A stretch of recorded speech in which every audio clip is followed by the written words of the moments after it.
Hey, good morning. Welcome to Hobby Evolution episode 166. It's Wednesday. Happy Hump Day. Not a lot to talk about today, but just a couple blips that I did want to share. No mail yesterday. Cubs count is 526, 973. Those three more with the Ed Howard cards that arrived a couple days ago. So 526,973 Cubs cards in the collection. So I did want to talk about my eBay strategies for kind of moving forward, I guess. I had been, Herman, good morning. I had been slowing down on listing any baseball over the last, 6 weeks. I have seen an uptick in baseball sales. Zach, good morning. Morning, House of Bo. So I have with the hot stove is heating up. There's reports of a full 162 game season, spring training. Per Rob Manfred says that everything should be on schedule with spring training and the regular season. So with that news, I think that's stirring up baseball card buyers. So I've kind of moved my strategy from listing a bunch of basketball over to now listing baseball, because I've accumulated a lot of baseball just kind of in the off season with, say Bowman Draft. I've got a few Bowman Draft first edition cards that I haven't listed, and just some leftover stuff from last year, some of the Heritage High number from 2019 that I opened. So I've started listing some of those here in the last couple days. So I'm going to start heating up my baseball listings for some of the newer product that I haven't listed. While still listing basketball, I still have a lot of the premium stock from NBA Hoops, from the complete sets. I've got a bunch of those singles of like rookies and stars. I've been sitting on those, just waiting for like big games by rookies.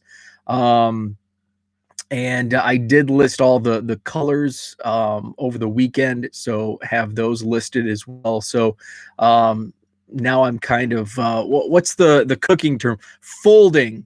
That's from a Schitt's Creek episode.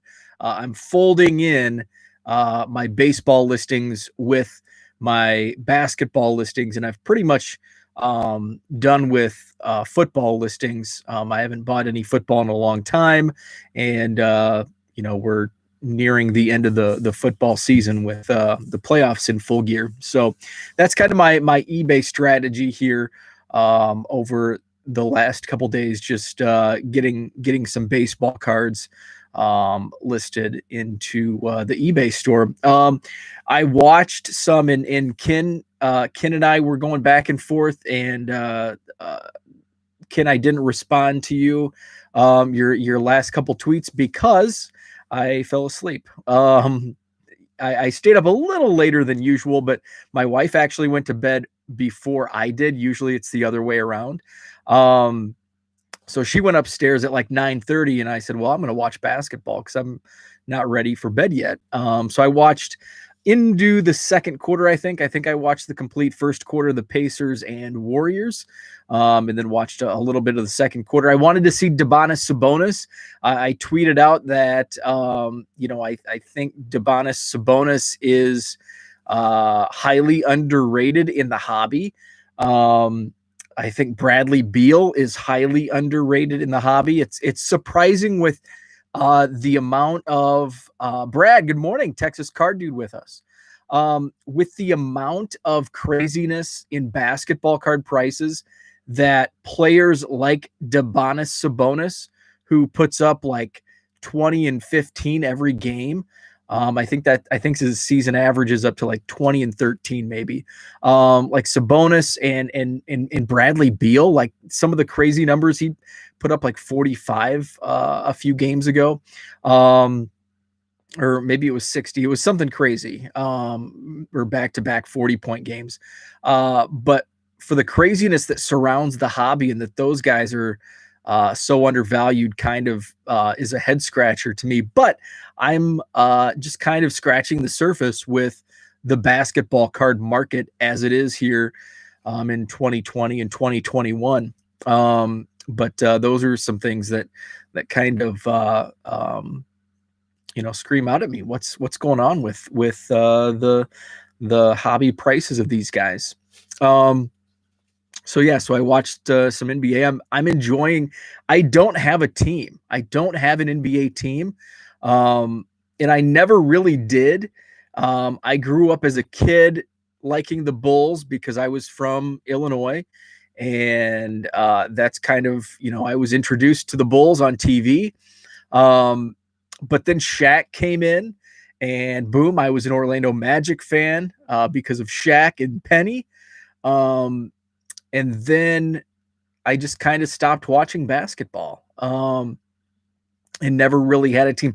I would root for the Bulls, when they were in the playoffs, but I never really paid close attention. And then when I moved to Wisconsin, I wanted to become a Milwaukee Bucks fan. And I just I tried watching like year after year. I tried getting into the NBA and I couldn't. This year put me over the top with basketball cards, just like with the NFL this season. I watched more NFL games and I continue to watch the playoffs more than I have in several years because I got interested picking up football cards and opening those on game day, and kind of the same with the NBA. And here I am watching the Pacers and Warriors. And a couple nights ago was the Ball brothers faced off, the Hornets and Pelicans, and I'm enjoying that. So I don't really have a team. I did buy a Milwaukee Bucks hoodie a couple weeks ago, so I guess they're my team. They're fun to watch with Giannis and Chris Middleton, but I'm just enjoying all of the teams and some of the star players on various teams. So it's been fun. So that's all I had today. Just some random topics. Nothing much to discuss today. So I'm just going to end it there and get my day started. Thanks for tuning in. Thanks for chatting along. Texas Card Dude, I assume, is going to be coming up on his channel. Check him out. Herman says, sounds like me in hockey.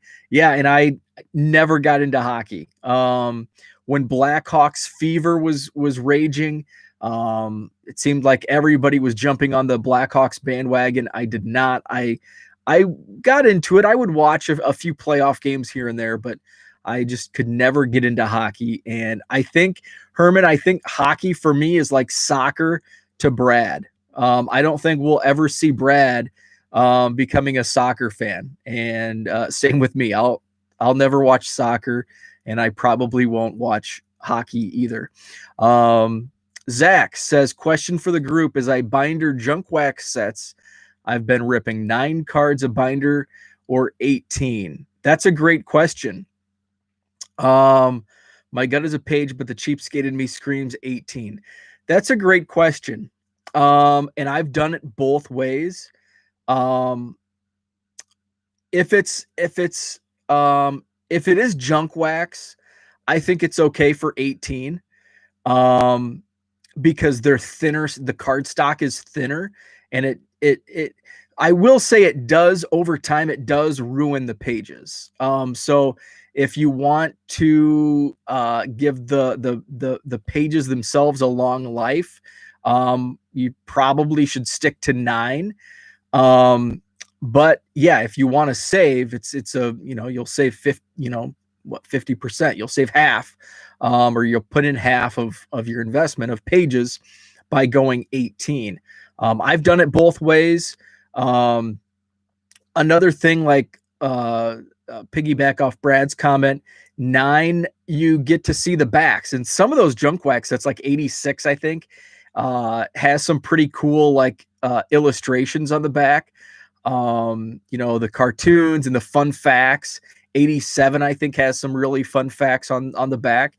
So with 9 in a page, you do get to see some of the card backs. So I kind of lean towards 9, but I get it. There's no wrong way to do it. Once you get to thicker stock cards, once you get to the more modern era, definitely go 9, because like a heritage stock is thick, and when you put those back to back, it's basically gonna ruin the page right off the bat. Korean Cardboard, what's up, Dan? Good morning. Talking about pages 9 or 18. I'm on the fence. Kind of depends. I would probably lean toward 9. But that's just my opinion. So that's all I had for today. So check out Texas Card Dude's channel. He's coming up. Korean Cardboard and KBO Collections. Do you guys, Dan, do you guys go live every Saturday? It's Saturday night here in the States. So I'm guessing it's Sunday morning for you guys. George, KBO Collections also has the Hobby Drive. I haven't watched the latest episode, but he did a great one a couple nights ago about taking pictures. So check his channel out as well. Zach says, I'm leaning towards 9. The sets I'm doing have good stat backs. Wanted some expert opinions. Yeah, if they have good stat backs, definitely go 9, just so you can see the stat backs and all that good stuff and illustrations. So I'm going to see. I have some Cubs here on the side. I just want to see what card backs. Like 90 Donruss in the junk wax had some awesome like history. Career highlights. This is Jerome Walton. How they were acquired. Of course, Score has the color and pictures. Score has awesome card backs. Thought for sure I'd have some junk wax tops in here somewhere. 84 tops has like a day in history type at the bottom. So that's it. So yeah, so there's some pretty cool card backs. So yeah, I 9.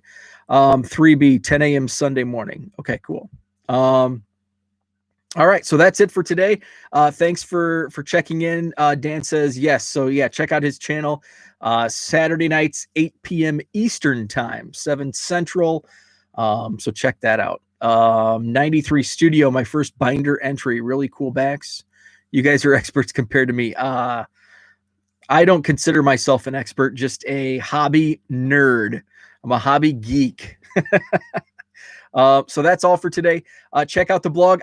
I posted my hobby goals. My 2021 hobby goals are posted on my blog, 1millioncubs.com. I'm going to write that on the board. I'm going to talk about my hobby goals.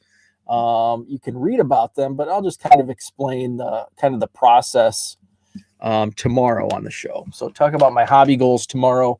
1millioncubs.com.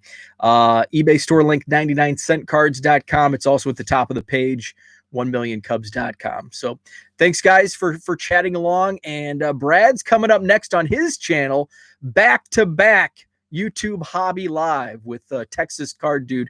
Go check him out. Thanks for tuning in and have a great Wednesday.